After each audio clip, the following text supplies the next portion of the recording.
Psalm 16 together, if you will. I'm reading here in the Hebrew.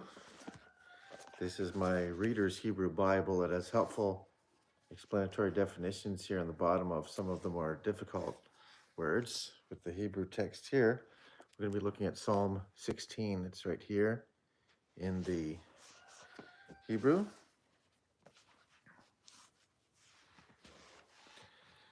Michtam LeDavid. It means that this was written by David.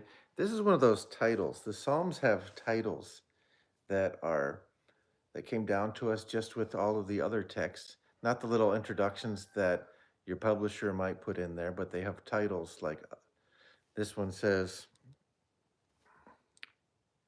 Michtam LeDavid. So that's how verse 1 starts in the Hebrew, and these are actually versified in the Bibles that have been handed down to us, unlike in your English translation. So verse 1 starts with this word here that says, Michtam LeDavid, a psalm of David. So you see that little title above the psalm in your Bible, a psalm of David. That's the beginning of verse 1 in the Hebrew Bible. These verses were not originally part of the text. They were added later, so it's not a really big deal. It just helps us find the words and the senses, the verses, the verse numbers. Shemreni el ki chasiti bach.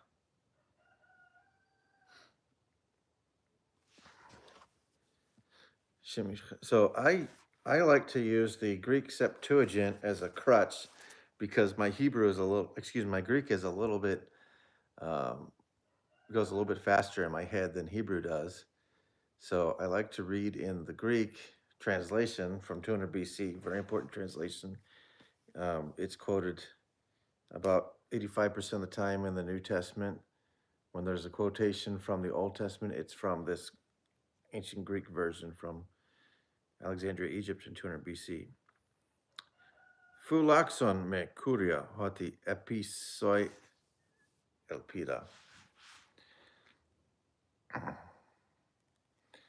It's a protection. It's a asking for God to protect me. In the King James Version, it says, "Preserve me, O God." It says, "Preserve me, O God."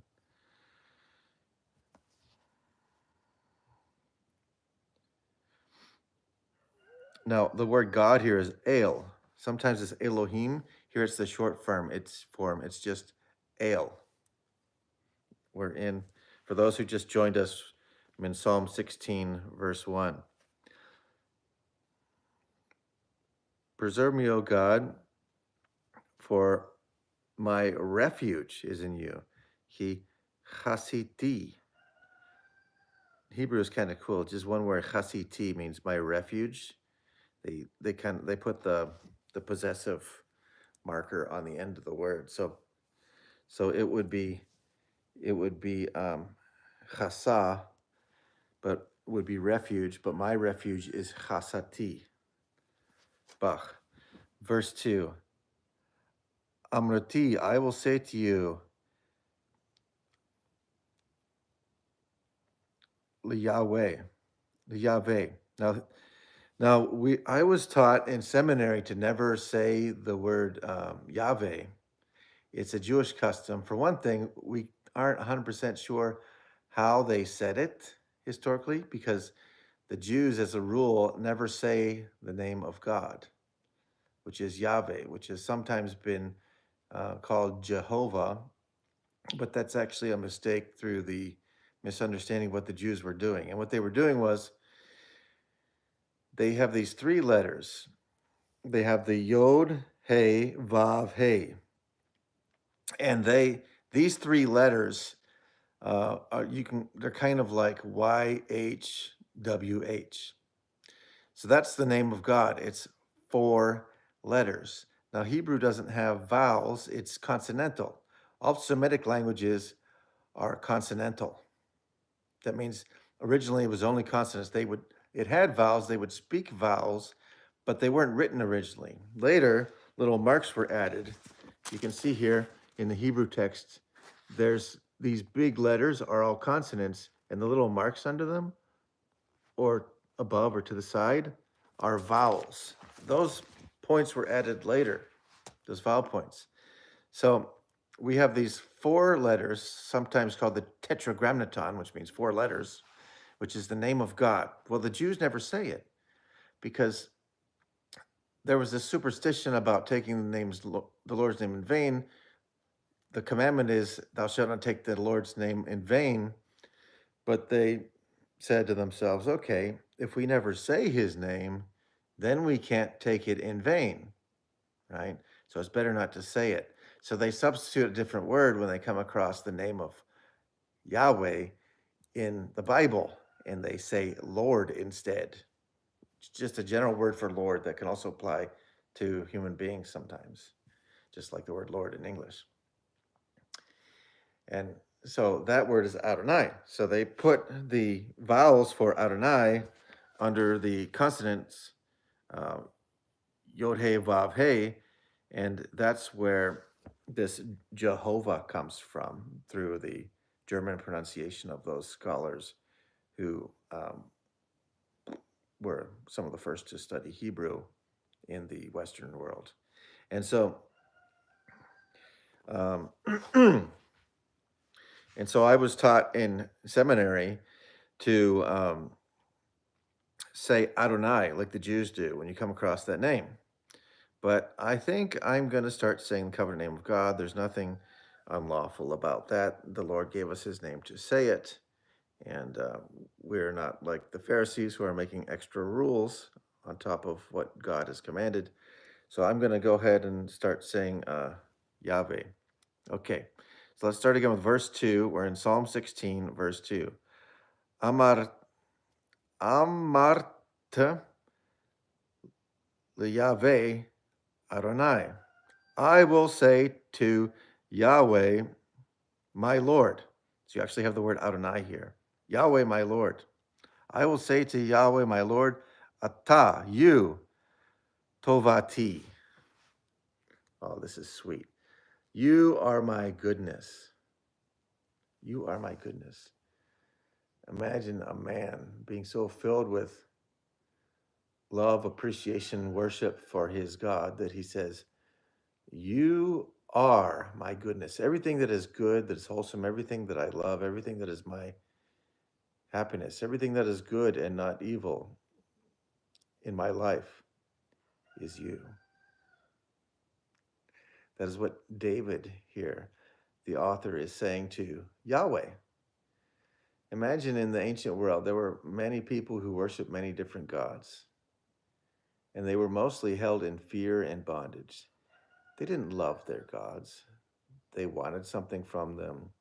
They were trying to make a transactional type of act of worship. I will offer you something, and in exchange you will do good for me. Or I will offer you something so that you will not harm me. Only with the true God, Yahweh, do we have this love, because he truly is good. And David expresses that in the psalm. He is the true and living God, and he is good. You are my goodness. Ata tovati. Again, we have the possessive, the first person possessive marker there at the end of the word tova is good, and tovati becomes tovati when it's my goodness. It's very personal. It's very personal. His praise of Yahweh is very personal. Baal aleka.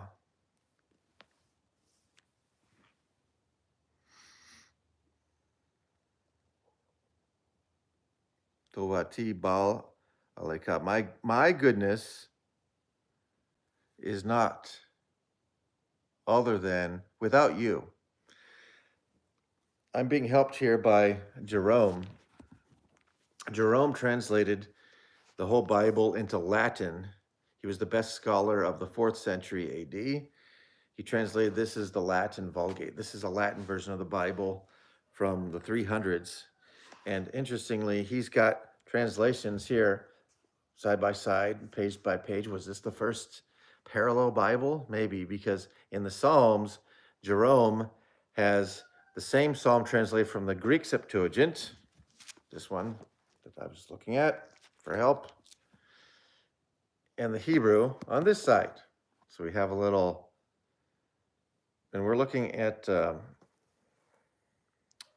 in this case, we are looking at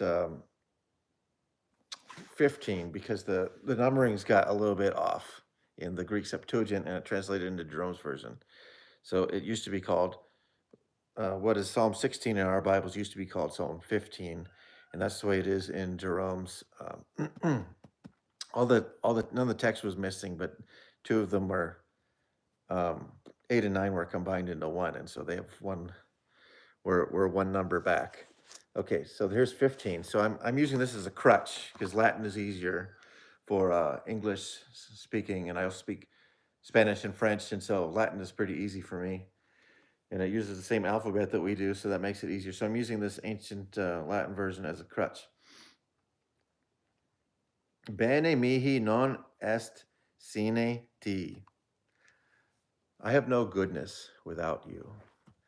And this is probably a good translation of this Hebrew where it says, Tovati bal aleka. What a tender and loving psalm. And let us skip down. After when he's praising the Lord, and this continues, I would encourage you to read Psalm 16 for yourself. In fact, I may do that in a minute. But I want to go down here. There's a prophetic reference to the resurrection of Jesus Christ. This is quoted in the New Testament, and this is remarkable. Kilo ta'azov. Kilo ta'azov nafshi.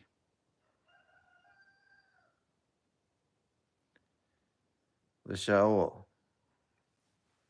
Let me just check make sure I'm understanding those words correctly. Let me check real quick in the Greek Septuagint. I'm using this as a mental crutch. Appreciate your patience with that. Hatiuk eg catalepsis ten suchemu in is aden. Okay, let me just check the Latin to make sure I got it. I'm gonna check the Latin here. I'm using Greek and Latin as crutch to help my Hebrew. Conium non dereclins animium meam in infierno. Non enum okay. So, for you will not leave my soul in hell. Neither will you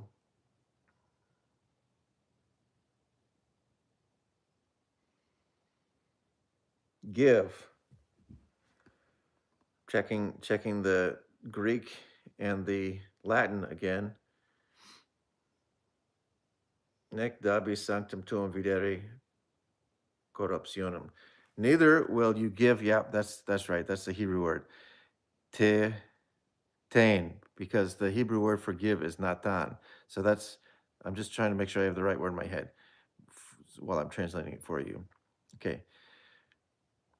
For you will not leave my soul in hell or in the realm of the dead or in the grave. Sheol can be translated all of those ways. It's the realm of death. You will not leave my soul in a state of death. Lo titain. Neither will you give chasidka. You are faithful, godly, or righteous one. Chasid. Chasidka. Lirot. Shachat. Neither will you leave your righteous one in the grave. We're at the end of verse 10 of Psalm 16. Videre corruptionem. That's interesting. Jerome says this word means corruption.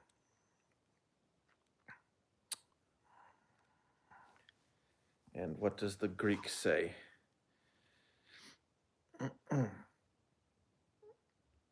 Ode doses ton osion su iden diaphron Diaphoran.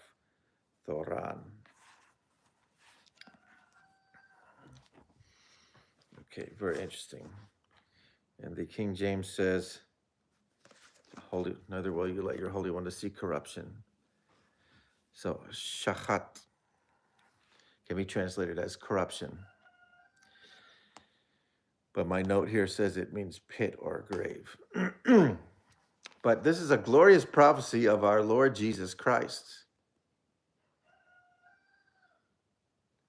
who is not in the grave, who is our risen Lord. Let's read this psalm together, shall we? It will be a blessing for us all to read this psalm together. Psalm 16, Michtam of David. I'm reading in the King James Version in English. Preserve me, O God, for in thee do I put my trust. O my soul, thou hast said unto the Lord, Thou art my Lord, my goodness extendeth not to thee, but to the saints that are in the earth, and to the excellent, in whom is all my delight.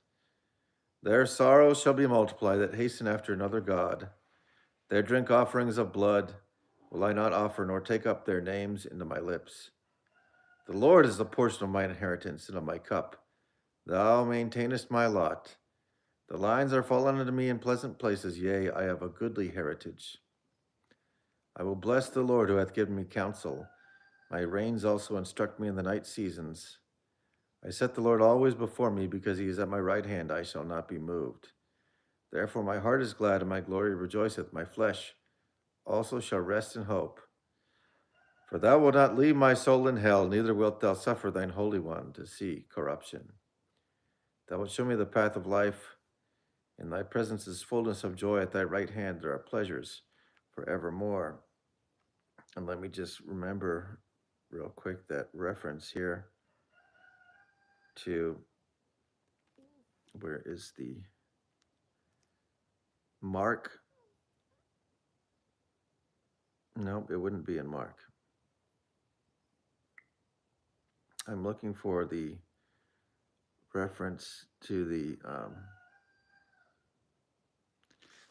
New Testament. Thought I would find it here in my center column. Okay.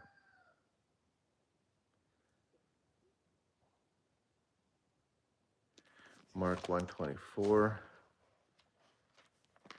Let me look that up. Looking up Mark 1:24.